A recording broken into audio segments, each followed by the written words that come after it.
Hello and welcome to another podcast episode. I'm Ray. This one is entitled, Do You Remember? Now this opens up a load of opportunities, doesn't it? How often have you heard older people say to each other, do you remember this or do you remember that? Had an email from Brent. Hello Brent in America. Vending machines. Do you remember vending machines? Not these modern things, but the old ones where you'd put in a couple of old pennies and get some chewing gum. Dentine was one that Brent mentioned. I remember Dentine. There were chocolate machines, Cadbury's Fruit and Nut. I don't know what you put in those. 2 shillings, was it a 2-bob bit or a shilling piece? I can't remember. Cigarette machines, of course, they were all over the place, weren't they? They were in pubs. They were at local shops, outside on the walls of shopping parades. There were so many things you could get from vending machines. Quite incredible. As I said, the question, do you remember, just opens up so much. The times I've heard people say, do you remember the old Ford Zodiac car? Do you remember the old Ford Poplar? All these cars. Do you remember the Moggy Minor, the Morris 1000? Do you remember when Concorde flew? I remember that. Okay, thank you for all your emails with things you've remembered. I'll be going through those in a while. I've heard from Janet at long last. Hello, Janet. She's been on holiday, been to Spain on holiday. I thought everyone was hard up. I thought this was the cost of living crisis and no one could afford to eat and heat their homes at the same time. Mind you, talking of heating, it has got chilly, isn't it, in the UK? It has got chilly. I'll tell you what the weather's like in a minute. We've missed you, Janet. Everyone's been waiting for me to say, oh, look, email here from Janet. I can't read it out. And I certainly can't read out the one you have sent me. But it's nice to know that you're still around. And I will read some of it out later.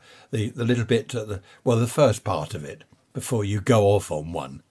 Let's have a look at the weather. We have had torrential rain. What's today? Thursday. Well, I don't know why I'm asking you that you're listening to this on Sunday. Thursday today.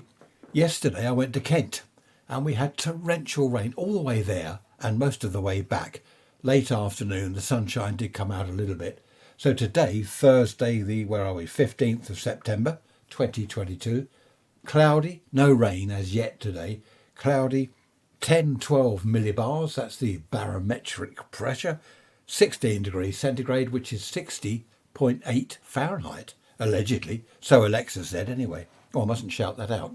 So it really is autumnal now. There's a word, autumnal. And if you hear anyone say wintry, that's incorrect. It's wintry, not wintery. I don't know why I said that, because I think what it is, I've seen some news people and even a weather forecast chap the other day saying, it's getting wintry. It's not getting wintry at all. For a start, it's autumn and it's wintry. So there we are. That's corrected him if you're listening to that weather forecast man. And by the way, if you are listening, you're always wrong. So you might as well not bother. You know, I spent £2,000 at the dentist last year. £2,000. Well, one of the crowns fell off. He stuck it back on and it fell off again this morning. So I phoned the dentist. I said, look, this tooth's got to come out. Oh, well, we don't know. We'll have to have a look. Come round in an hour. So I did. Went round there and they said, this tooth's got to come out. There we are. I should have been a dentist. I said, well, can you do that now? Is it painful? Is it? I said, oh, it's awful. It's dreadful. I can't eat. I can barely speak. It's awful. It's dreadful pain. Keeps me awake at night. I lied quite a lot because I wanted them to take it out then and there. I mean, while I'm sitting in the chair, let's do it. But oh, no. A week Monday. I've got to go a week Monday. So I said, oh, I'll have to put up with the pain. I made her laugh. It was a lady dentist. She was lovely. I said, I'm going to lose weight. I won't be able to eat for a week. She gave me some antibiotics and said, of course you will. So that was that. No arguing with her. Talking of do you remember, I remember, and I mentioned this the other day to Trish, when we drove to Gatwick, we picked up number one daughter on a Saturday at 6 in the morning. So most people weren't at work. 6 o'clock in the morning. The roads were empty. And I said to her, look at this. This is how it used to be in the 60s and the 50s, well, and earlier, of course. The roads were so quiet. It was absolutely wonderful. Just saw one or two other cars on the roads, even on the main road, going up to Gatwick. There's a fair amount of traffic there, of course, but nothing like if you go in midweek, in the middle of the day. Now, going to Kent yesterday, it took us an hour Look this up on the map. Look it up on the map. An hour from Worthing to Shoreham, just by where the airport is at Shoreham. An hour. There are roadworks everywhere, and we just sat there in a queue. You move a few feet and stop. Move a few feet and stop. I couldn't believe it. An hour. We left ultra early because we had to get to Kent for Trish's appointment at the hospital. Is it Benenden? Benenden Hospital? Look it up on the map. It's on the map. So we got there an hour and a half early, but I'd rather get to a place early than late than go and miss the appointment. So that was a nightmare. So yes, do you remember when the roads were quiet? Do you remember when you could drive into town and park your car? We drove down there this morning. Trish drove because I had to go into the dentist, so I hopped out. Nowhere to park. She had to dump me at the dentist and she drove off somewhere. I don't know where she parked eventually, somewhere out of town. There was just nowhere to park. And if there is, the charges are just exorbitant. Honestly, it's a waste of time. They want people to go into town to do shopping and to go to coffee shops and revive the high street and all this stuff. And yet they charge you a fortune to park. And that's if you can find a place. I don't know. It's all rather odd. Bring back the good old days. And also, they've wrecked the town. This is one way, that's no entry. You can't go here, you can't go there. That bit's now all paved, so you can't drive on that. It's that, I don't know, it's just a nightmare. I remember it, of course, from the old days. I'm still in the same town. I've lived here since I was, 5 years old. So I remember when you could drive all around these. I suppose there are so many cars now. They have to have one-way systems and no parking all over the place. Basically, there are too many people and too many cars. How do we solve that problem? Too many people. I mean, you can't sort of get rid of... I know, let's get rid of perhaps 30% of the people, then it'll be quite pleasant. You can't do that, really. On the main road out of Worthing, there was a garage, a gas station type garage. They pulled it down. It was derelict for years. They've built some houses there. And these houses are right on the main road. It's dual carriageway, and it's right on the main road. When they come out of their house, their drive or their little road, it's a tiny road. I think there's about 4 houses there. When they come out, they can only go one way. You can't turn right. You've got to go left. And you've got to go all the way to wherever it is, I don't know, somewhere to come back. And the traffic is just awful. I don't know who would buy a house. I mean, who would buy a house right on the kind of verge of the dual carriageway? People were living there. There were cars outside the houses and curtains in the window. I know that. I had time to look because we parked there for about 3 weeks. Awful. Honestly, the places they squeeze houses. There's another near West Worthing railway station. There's the kind of grass verge and then the railway land and then the track. So there's a little bit of land with the railway, where it was just all weeds and stinging nettles. They've built flats there. They've squashed in kind of narrow flats. So people live kind of on top of the railway line. The train, you could probably reach out and hand the driver a cup of tea as he goes past. Yeah, I'll go have a cup of tea. Oh, cheers. I don't know. I love trains, but I wouldn't want to live that close. When I did live in a house that backed onto the railway, we at least had the length of the garden and then an alleyway at the back and then the railway line. They really do seem to be trying to squeeze houses in the slightest. Oh, look, there's a little bit of land there. Look, next to that post box, we had a house in there, a narrow, tall house. We'll squeeze one in there. So there's another memory. Do you remember when little bits of land were left as little bits of land? It was quite nice, especially for wildlife and things. Oh, no, we'll rip those couple of trees down there and build a very small house. Probably for very small people. Email from Peggy. Hello, Peggy, in, where are you? Nottingham. She says, I remember Tiddlywinks. Yes, I remember. I mentioned that last week, didn't I? Tiddlywinks. She said, I've never known such an annoying, frustrating, idiotic waste of time game. Her words, I'm reading this, not mine. I agree, Peggy. I agree entirely. Absolutely awful. It was being forced to play that. Oh, since I mentioned my grandmother, do you remember I mentioned that on the midweek message? Have a banana, dear, when I was a child. No, I don't. I'm all right, Grandma. Oh, go on, have a banana. No, Grandma, honestly, no, they're fresh. I bought them just yesterday. Have a banana. No, Grandma, I don't want to. All right, I'll have a banana. She was like that all the time. We were watching, have you seen on telly, there's a programme, I don't know how old it is, it's not that old, called the Cockfields. It's a family, the Cockfields. They live on the Isle of Wight. And the mother in that, she is exactly like my grandmother. Her son, 40th birthday, came from the mainland to the Isle of Wight to visit her. And her husband, which is then his stepdad, I think. She says, "Oh, now, dear, it's lovely to see you.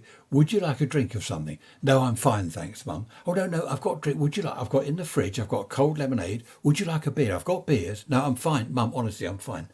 No, please do have a drink. You've come a long way on the ferry. Have a drink." And I said to Trish, "This is my grandmother, reincarnated." And she goes on and on like this. Have a look. Because we talked about old programmes the other week, didn't we? This isn't old, but have a look. I think it's just called the Cockfields, which is their surname. And there's, There's David. He's the chap's son. I can't remember the others, but have a look at that if you want to know what my grandmother was like, which you probably don't. I've just looked it up online. 2019 to 2021 was the series, I believe, so only kind of last year, but well worth having a look. Also, you get a look around the Isle of Wight. They drive around, they go to various places on the island, and you can have a look. So, I'm always banging on about the Isle of Wight, how much we love it there. Well, there you go. If you watch the Cockfields, you can have a laugh and look at the island. Right, one from Frank here. Hello, Frank. He says, "Do you remember Listen with Mother?" I do.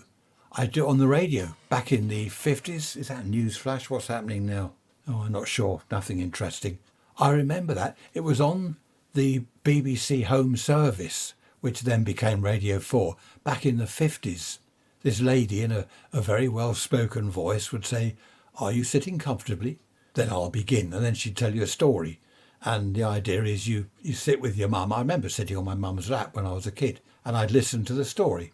And then later on, it became Watch with Mother. That was Listen with Mother. It was then Watch with Mother, which was on the telly. And that was very nice. Yes, I do, Frank. They were good days. I liked the old kids' programmes because they didn't shout and swear and kill each other. Well, not too often anyway. It's now Friday morning, 6:30, 10 degrees centigrade, which is 50 Fahrenheit. I've been watching people queuing to pay their respects to the Queen on television. Middle daughter has been there since 11 o'clock last night in the queue. I think the queue at the moment is 4.5 miles long, and she hasn't got far to go. I think she's Embankment, is it? I think that's when I last saw her. So she's going to let us know when she's about to go in. She'll let us know so we can have a look on the telly and hopefully get a shot of her. But I'm very proud of her to queue all through the night like that. I really am proud of her. It brought a tear to my eye. Well, that's rather nice. The sun has just come out and there's blue sky over there. I can see to the north, which is rather nice. Sunshine at last. Email from Len. Hello, Len. He says, "Do you remember taking your cycling proficiency test?" I do. There were bollards in the playground set out. There was a policeman there. How old were we? 10, 11 years old, I think. Perhaps a bit younger. And we had to pull up to a junction, do our hand signals, bits and pieces like that. And cycling proficiency test. And you got a certificate at the end. I don't know anyone that failed. I would imagine they all got their certificate. But I do remember going home with my certificate. "Look, Mum, I've passed my cycling proficiency test." Oh, very good. I never got a swimming certificate because I couldn't swim and I still can't. But yeah, I do remember that, Len.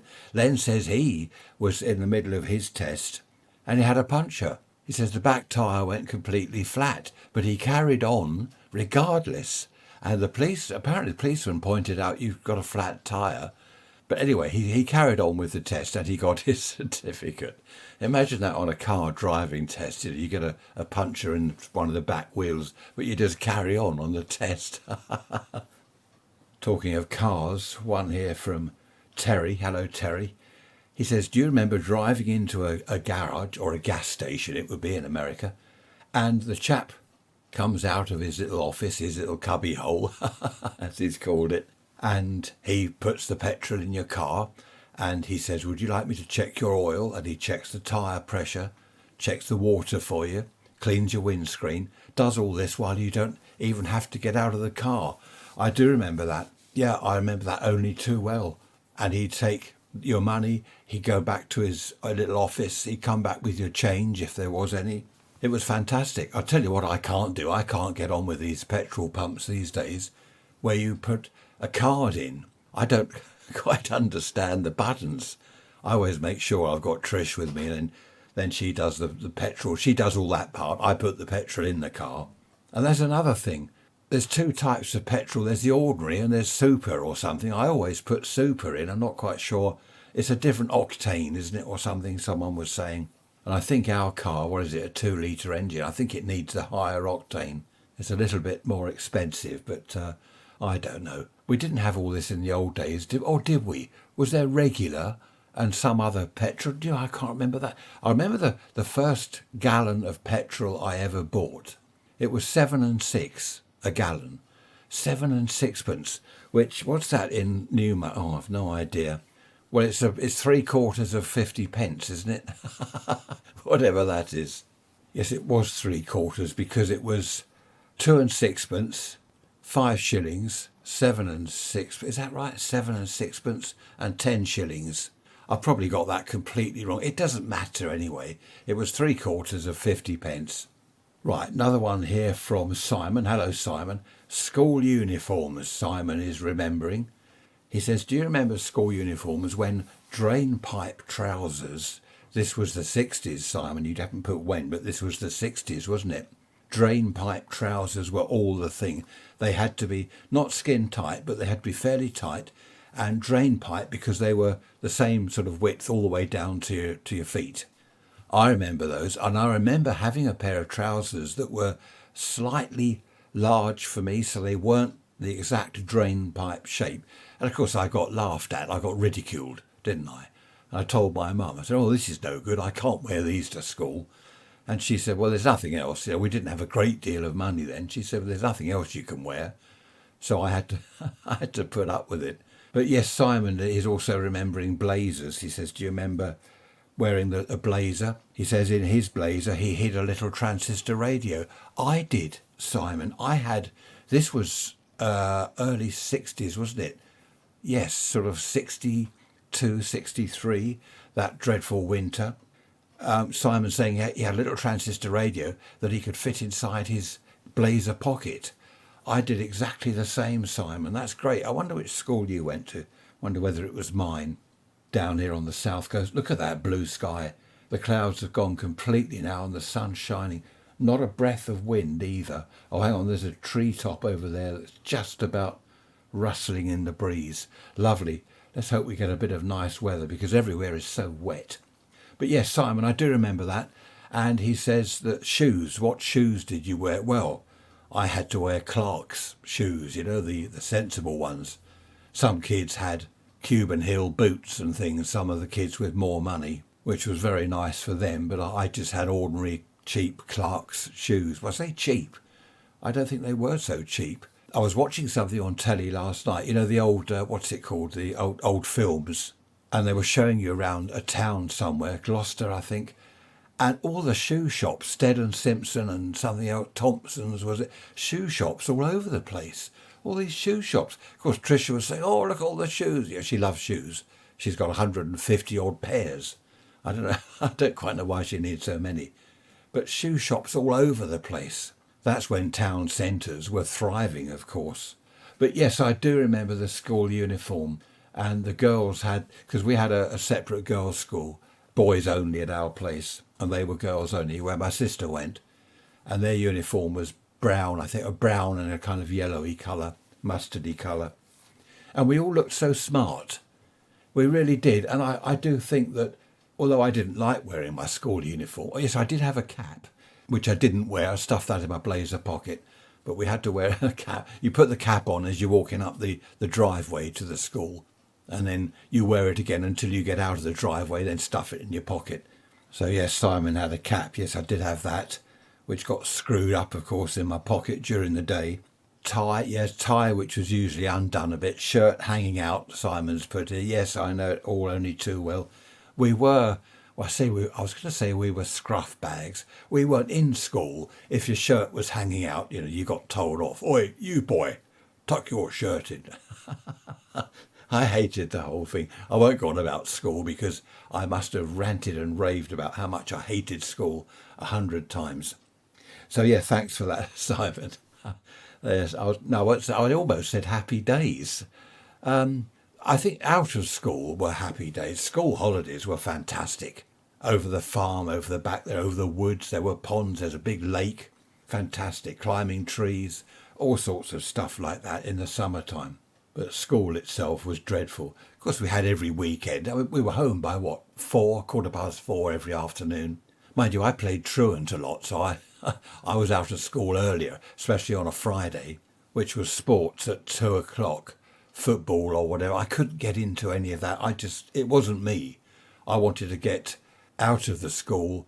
I couldn't go home that early because my parents would have said, what are you doing here? My mum would have said, what are you doing at home at 2 o'clock?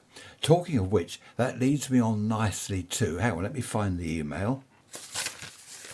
Right, here we are. Emily. Hello, Emily. Nice to hear from you. Emily says her parents were incredibly strict.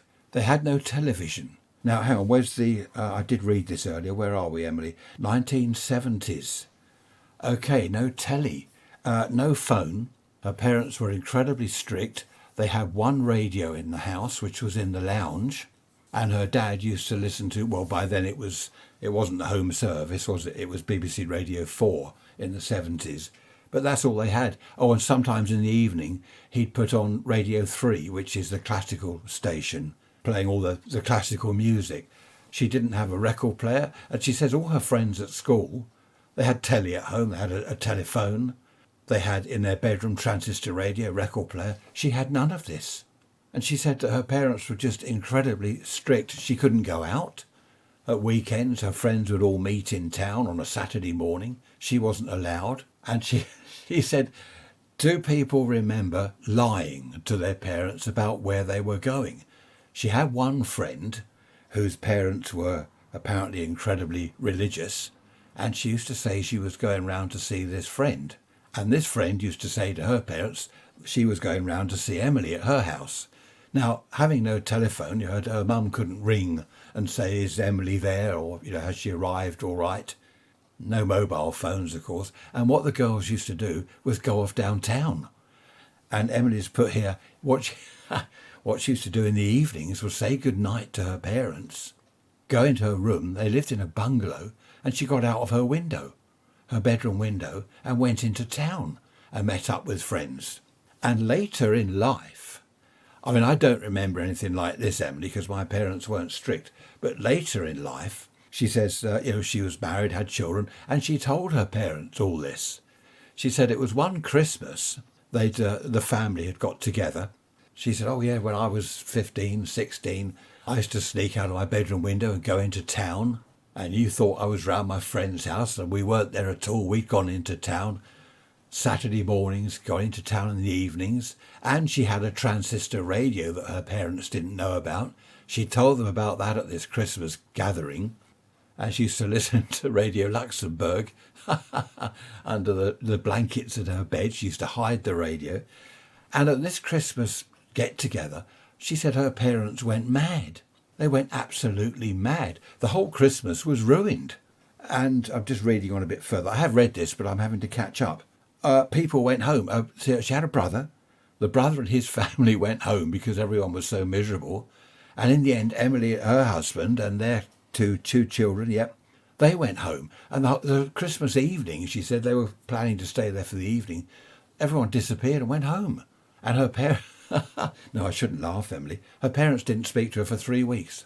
Well, I've heard of strict parents, Emily, but I don't know. A friend of mine, he actually, his parents weren't that bad. This friend of mine used to come out with me. We'd go over the woods and wherever. But they didn't have a telly and they didn't have a phone.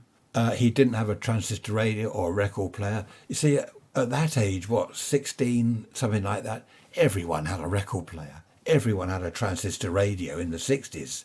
Now, Emily was in the 70s. So it's quite incredible, isn't it, to think that some kids must have felt so bad in the playground. People are saying, oh, did you see so-and-so on telly last night? And I've just bought this new record, or have you got that record? And she hasn't got a telly, a telephone, a radio, a record player, nothing. I don't know, it's dreadful. Talking of records, I got my first record player when I was, I think, 12 or 13. The first record I bought, why, I've no idea. It was Lucky Lips by Cliff Richard. I think that came out in 62 or 63, so I was, 11 or 12. And that's the first record I bought, because my parents got me a record player, but no records. So I thought, well, that's a lot of good. Luckily, a friend of mine down the road, his older brother was in his early 20s. He gave me half a dozen records. And one I remember in particular was Elvis Presley, It's Now or Never. I also got, Hang Down Your Head, Tom Dooley. Who did that? I can't remember the chap's name. Hang down your head, Tom Dooley. Sorry, I mustn't sing. I've said before I won't sing. I remember that one. And my mum, she said, you have to keep playing the same old records over and over again. I said, well, that's all I've got. I only had sort of half a dozen. And then as time went on, I started buying records for myself, Jimi Hendrix albums, things like that, which, funnily enough, my mum liked. I had Electric Ladyland, and I used to play this rather loud Hendrix in his guitar. Brilliant. And she actually liked it, which I found incredible. I thought that would be the sort of thing she'd be saying, turn that row down. But no, she liked it. Happy days. I've just been downstairs to check the telly. Trisha's watching that. She's going to shout if we see our middle daughter. She can't be far away now from actually entering. It's the Palace of Westminster, isn't it, where the Queen is lying in state. So Trish is recording it, so if I do miss it, we can at least have a look later. Next email on the list is from Harriet. Hello, Harriet. She says, do people remember playing Snap with playing cards? Yes, I do. She liked that. That was great. Yeah, that wasn't boring, was it, Harriet? Like Tiddlywinks was totally boring. Yes, Snap was good. And board games, she's put here, Cluedo. Cluedo was good. Monopoly, she didn't like. I don't think anyone did, Harriet. No one liked. I've never met anyone that enjoys playing Monopoly. Everyone I've met that used to play, or was forced to play by the family, they've all said the same thing. I used to lose deliberately. If someone landed on one of my houses or a hotel where I had to collect the rent, I'd pretend I hadn't noticed. That's what I used to do, deliberately lose. So, that's me out of the game. Thank goodness for that. Go and watch telly, have a cup of tea and watch telly. Harriet also liked chess. Started playing when she was 8 years old and still plays. Don't know how old you are now, Harriet. Oh, you've got kids. Oh, you're teaching your kids chess. So you must be, I was going to say, you must be getting on a bit. Middle-aged. No, you're probably only in your 20s. But chess, yes, so you still play chess. That's good. I can play chess, and I have played many times over the years. The reason I don't play anymore is I'm no good. I was just never any good at it. I knew all the moves, of course, and sometimes I'd win, but I don't know. Also, I could never find anyone that would want to play. Do you want to play chess? Oh, no. I used to like drafts. Do you remember drafts? Now, that was good. In fact, that's just reminded me, we were talking about drafts the other day. And Trish said that she liked that when she was a kid. And we said perhaps we'll get a draft set, a board. I'd forgotten all about that. I must mention that to her in a minute. She's keeping an eye on the telly for middle daughter. Where are we? It's coming up to 10 to 7. No, it's not. It's just gone 10 to 7. I don't know. I've got two clocks here. One is GMT, Greenwich Mean Time, for my radio stuff, because all shortwave radio stations work on GMT. And the other one here that says 102 AM is wrong, because I unplugged it yesterday by mistake, and it is a real nightmare, that's the word I'm looking for, to set it. It's a dreadful thing to set the time. I can't do it, so Trish does it. And she looked at it and said, what have you done to your clock? And I said, well, I've unplugged it and wrecked it. Oh, so she's going to perhaps do that later on. No, hang on, it's 5 to 8 now. It's 5 to 8. I don't know what I'm doing. Just had a message from a friend of mine. He's at Goodwood, the Goodwood Revival thing. That's where they have all the cars and stuff. And Trisha's sister and her husband have gone there. They've just arrived there as well. So that's good. Everyone's out and about, busy, except me. I'm sitting in my high-tech recording studio. Now, I've got a lot to do today. It's Friday. And as I said, the sun is out. And today, I've got to do these outside jobs that I've been not putting off. I've been unable to do because of the... What's that? lorries hurtling past. This is was a quiet little road, though it still is. But I don't know why we get so many big vehicles up here, huge vans and lorries and things clattering around. So yes, I'm hoping to get a few jobs done outside today.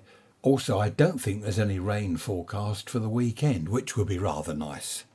Okay, hello Ron, thanks for your email. Quite a lot of emails, quite a good response to this Do You Remember episode. Oh, that was a message from middle daughter. Think there's still an hour to go of zigzagging in the queue, so another hour or so yet. Yes, hello Ron, sorry about that interruption. I digress. Right, back to Ron's email. Popeye. Yes, I remember Popeye the Sailor Man, Ron. That was great, wasn't it? That was one of the first very early cartoons. What was it? Mickey Mouse, wasn't it, as well? That was a very early cartoon, probably one of the first. But Popeye, I used to love that with olive oil. And was it not Pluto? Was it Pluto, the big chap, who was always after Popeye's girlfriend, Olive? And Popeye used to have to open a tin of spinach, didn't he? And eat this whole tin of spinach and his muscles would grow. And then he could fight off Pluto and stop him pinching his girlfriend or something like that. I think every episode was the same, just different storylines. But the storyline was the same, but different scenarios. Little bit like Last of the Summer Wine. I've watched all those. We both have. We've watched all those. It must be 100 times each. We almost know the script off by heart. Last of the Summer Wine. Fantastic programme. But the theme is always there. There's Howard chasing Marina and he gets caught by Pearl, his wife. There's the three lads. There's Compo and Peter Sallis, isn't it? But you know what I mean? Every episode, basically it's the same old storyline, but they just change the scenario a little bit. And then there's the cafe. They all go into the cafe and get thrown out. They go into the pub and get thrown out. And the library, they always get thrown out of the library. But it is a brilliant programme. It ran for years, didn't it? Decades even, I think. Decades. There are a lot of emails this time, which is really good. This one is from Bonnie. Hello, Bonnie. That's a nice name. Do people remember comics? Yes, Jackie magazine. A comic, rather. Jackie. Yeah, I remember that. My sister had Jackie and I had the Beano and Dandy. Bonnie says that she collected every issue of the comic. Every issue. She's also got the yearly. Do you remember the Christmas books? You get the Christmas annual. Was it the annual or something like that? The Dandy, the Beano, Jackie and all the other ones. There were loads of girls' ones as well as the boys' ones, weren't there? And she says, Bonnie says that she has got every single issue of Jackie and the albums. How about that? That must be worth a few quid. Stone the Crows. I mustn't keep saying Stone the Crows. Who was it emailed me and said, stop saying Stone the Crows? Oh, Jack. Hello, Jack. He said, stop saying good grief and Stone the Crows. Okay, Struth. That must be worth a few pounds. Struth. That's a funny word, isn't it? Anyway, yeah, well done, Bonnie. That's good. And she says they're all pristine. Well, this is what we were talking about, isn't it? A week or two ago about dinky toys, cars, unopened in their original boxes, unopened. And as I said at the time, had I known then what I know now, I would have bought up a load of stuff, especially the Matchbox, wasn't it? Matchbox toys, dinky cars, all that sort of thing. Save them all up and then what though? What do you do with them? Sell them to get the money, then you spend the money, so there's not much point in doing that. I don't know, saving things, collecting things, it's all very well if you're able to display them. No good if you hide them in the attic. And my son was saying recently, here's the thing. He said, all this money, all our money at the moment, we've got the Queen's head on the coins, haven't we, and the notes. All that's going to be changed to King Charles. He said, save a load of money and then one day it'll be worth something.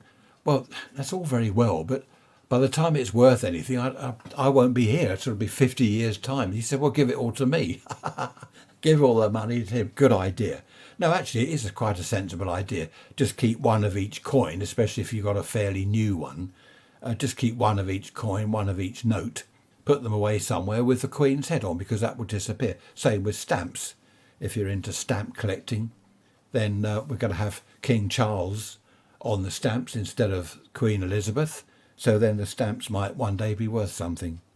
Was it the old 1933 pennies? They produced or minted or struck or whatever, about 6 of them, I think. So they're worth a fortune. I remember as a kid at school looking through all the old pennies, whenever I got a penny, looking for one with 1933 on it because I'd be set up for life. I think I'm right in saying that. Anyway, let's get to this. Janet. Hello, Janet. Thank you for your email. Several people have said we want to hear about Janet's escapades. I can't read it out. I don't know. I'm not going to say anything. Janet, you've been in Spain on holiday. There were 6 of you. 6 girls. Great. Had a great time. Well, whereabouts? Alicante. Yeah, it's nice. Alicante. I've been there. It's nice. Weather wasn't too bad. She says not that we took much notice of the weather because we spent most of our time in bars and nightclubs. Okay, as you do. Or as I used to, not anymore. So that's good, Janet. And she goes on to say, where are we? Okay, yeah, that's fine. That's where we finish reading your email. I would love to read out all your emails, Janet, but it wouldn't be good because I'd be thrown off the podcast, Podbean. They host my podcast episodes and they'd throw me off. They'd say, get out of it, go away. So anyway, good to hear from you, Janet. Glad you enjoyed your holiday. And yes, because we were all wondering where you were, where you'd got to. Hello, Howard. Howard says, do your listeners remember love hearts? I do. When we were at school, Howard says this was in the 60s, the love hearts. What they were little sweets and they had messages on them that, like I love you and stuff like that. And he said, do you remember those? I do, Howard. And yes, I do remember what you're saying here. He used to hand them out to girls in his class. He'd say, oh, have a sweet, but he'd make sure that the one on top was a nice message like I love you or something. I remember that, Howard. There are all sorts of sweets. Are they still going? Things like, what was it, blackjacks, sherbet. Do you remember sherbet? With a licorice sort of spout sticking out of the top. I don't know whether all this stuff's still going. I don't go into... Well, there aren't sweet shops anymore, are there? As there used to be, or are there? No, they're just news agents now, aren't they? And I suppose they sell sweets as well. I don't know. I don't go into town much, as I've said before. I did go down there yesterday to the dentist. But yes, I do remember all the sweets, because I think I've said before, I found a farthing on the pavement, went into the sweet shop and I said, I want 1 blackjack. And they said, well, they're 4 for a penny. And I said, well, I've got a farthing. There's 4 farthings in a penny. So they gave me 1 for this farthing, which had a little robin on it. Who remembers that? There comes an aeroplane, the sun's out, a little bit of cloud puffing up over there, billowing up over the downs there. I'd just been out in the garden. My engine wouldn't start, my Lister D stationary engine. It was very stationary. I got it going in the end. I think it's been out in the damp, that's the trouble. Got a couple of jobs done. Replaced the toilet seat in the downstairs loo. I thought you might be interested in that. That was a job and a half because I had to bend over, then my back hurt. I knelt down, then my knee hurt. Whatever you do, don't get old. Mind you, as Trish says, the alternative isn't too good. Okay, let's find some more emails. Dean, hello Dean, from Scotland. Nice one. Nice to hear from you. Dean says, do you remember the cap guns? Yes, I do. We all had cap guns in the old days when we were kids. In fact, when we went to the Isle of Wight with the grandchildren, they don't come with us anymore, they're kind of grown up. There were cap guns there at Blackgang Chine. There's a cowboy area, a sort of western thing, and they sell toy guns and caps. The reels of caps, just like we used to have in the good old days. So yeah, I certainly do remember that, Dean. As I said, certainly had a lot of emails. Right, one from Dawn. I don't know where you are, Dawn, UK somewhere. She says, I didn't think I was going to be able to read this one out. Then I read it fully and I can. She says, who remembers tucking their skirt into their knickers at school? Well, I don't. Obviously, I didn't wear a skirt at school. But I do remember the girls doing that at primary, junior type school. I remember that with, what was it, PE or dancing or whatever we did. Yeah, the girls had to tuck their skirts into their knickers. That was funny. I wonder whether they do that these these days. Mind you, I think they wear shorts, don't they, under their skirts? I mean, I wouldn't know. So thanks for that, Dawn. That's another memory you've brought back for me. One from Reg. I'm slowly getting through these emails. I won't be able to read them all out. There are too many. Reg says, who remembers getting to school 9 o'clock in the morning, and in the kitchen, I think I've mentioned this before, Reg, in the kitchens at school, they are boiling the vegetables, cabbage, potato, carrots, whatever, they're boiling it. And they carry on boiling it until midday. 3 hours it's boiling. It must boil dry. Perhaps they keep topping it up with water. And he said by the time you get your dinner sloshed up on a plate, it's just sort of mush. He says the cabbage is kind of colourless. I remember that. The carrots are tasteless, and the potato is like soup. No, actually ours wasn't like soup. We had big lumps in our potato. I did not like the lumps in potato. Then he goes on to say semolina with jam in the middle. A blob of jam thrown in the middle. Semolina was disgusting. Is it rice? I remember that. I don't know. I just can't talk about school dinners. They were vile. Well, they certainly were at my school anyway. I don't know whether you can hear that music in the background. That's a pirate radio station in Worthing, 87.5 FM. I better turn it off. Probably get done for copyright on the podcast or something. Yeah, 87.5 FM, pirate radio station. They're there a lot of the time. Sometimes they disappear, then they come back. I've been meaning to look into it to find out what's going on. I know most of the radio amateurs, the hams in and around Worthing. I'm sure someone must know something about it. It's good though, they play all that techno type stuff, which I do like. I believe it's illegal to listen to pirate radio stations. I don't know who's going to police that.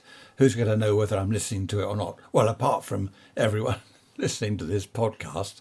Hello, Mary. Nice to hear from you. One of our, I was going to say older listeners. Is there mature? A little bit more polite. One of our more mature listeners. Mary is 89. Well done, Mary. 89. You're doing well. Glad you're listening to the podcast episodes.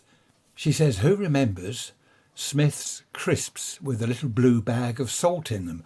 I certainly do, Mary. Yes, I certainly do.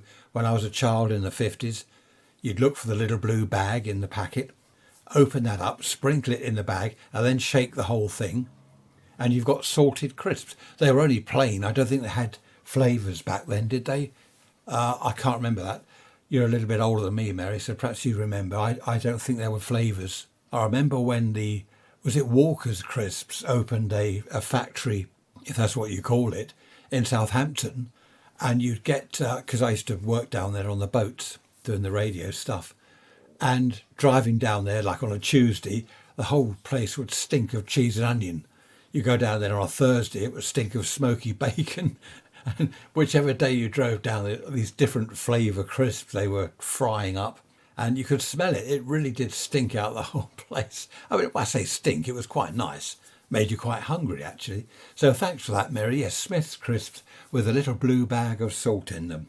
Just looking over to the north, black clouds looming over the down. Where are we?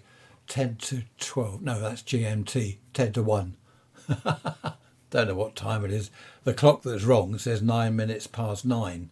So I don't know what that's doing. No, 2 minutes past 9.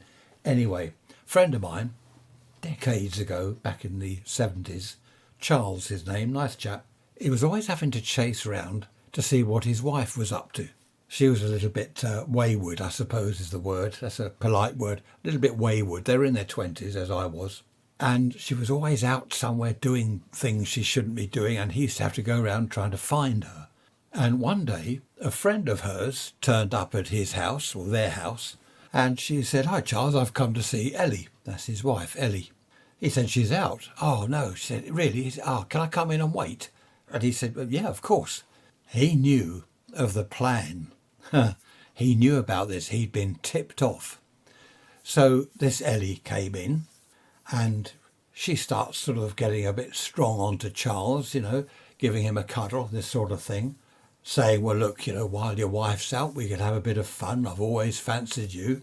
So this girl, not going to mention her name, enticed him upstairs. Now, he went along with it, but what she did, she said, "Oh, just have a look at your garden. It's a really nice garden." It was very, very poorly done, he told me. And she opened the back door and looked at the garden. Oh, isn't it lovely? So the plan was, obviously, which he knew anyway, she was going to make sure the back door was left open. So they go upstairs into the bedroom. And she's becoming, amorous. That'll do, amorous. And he said, oh, hang on a minute, I'll go and take the phone off the hook. I don't want people phoning. So he rushed downstairs, locked the back door, went back upstairs. Right, he said, that's done. And I won't go into what happened. So afterwards, he said, I'm sure someone was in the hallway, And she was saying, oh, I don't think so. I thought I saw a shadow. I thought I saw someone in the hall. And she said, oh, no, I don't think so at all. You must have been imagining it. The plan was Ellie, his wife, had set up this friend of hers to go round there, commit adultery with her husband. So this other friend of theirs could go around with a camera. As he said, it was a ridiculous plan. It could have worked had he not been tipped off. It might have worked. So this other person was going to go in the back door, which was left open, take photographs, and that was the evidence, adultery, blah, blah, blah. That way she gets rid of her husband and keeps the house, which was, as I say, an absolutely ridiculous plan. But Charles knew about it. He'd been tipped off, as I said. So Charles got rid of this girl, and eventually his wife came home, and she was saying, right, we're going to get divorced. I'm just waiting for the evidence of your adultery to come through. And he was saying, oh, what do you mean adultery? What do you mean? Well, my friend was round here earlier. I know what happened. So he denied all knowledge of the whole thing. What friend? Friend? I've not been in. I've been out.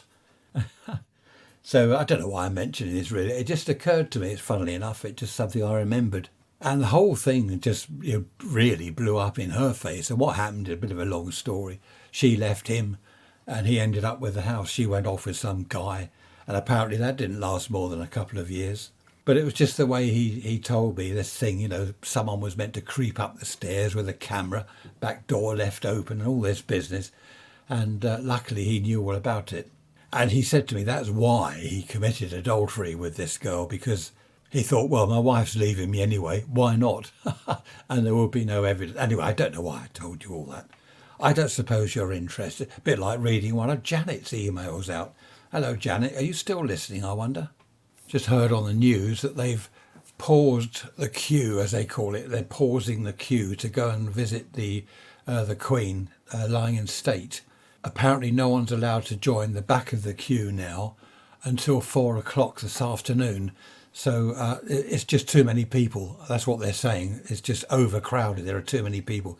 So they're going to have a break of about 4 hours or so, let the queue die down a bit and then allow more people to join. There's one poor woman come all the way from Wales and she was stopped. The people in front of her they let through, then she was stopped. I suppose they've got to stop it somewhere. And they said, no, you'll have to wait now. And she said she's going to wait. She thought it was 6 hours, but it's only 4 hours apparently. Anyway, there we are. On that note, I shall say goodbye and thanks for listening. Keep the emails coming, Ray's Rants at protonmail.com. The black clouds over the sky have now gone and there's blue sky. That's British weather for you. We've had a heat wave, drought, hosepipe ban.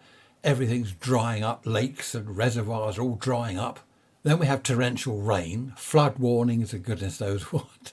That's British summer. You have to love it, don't you? Thanks for listening. Take care. See you on Wednesday with the midweek message. Bye-bye for now.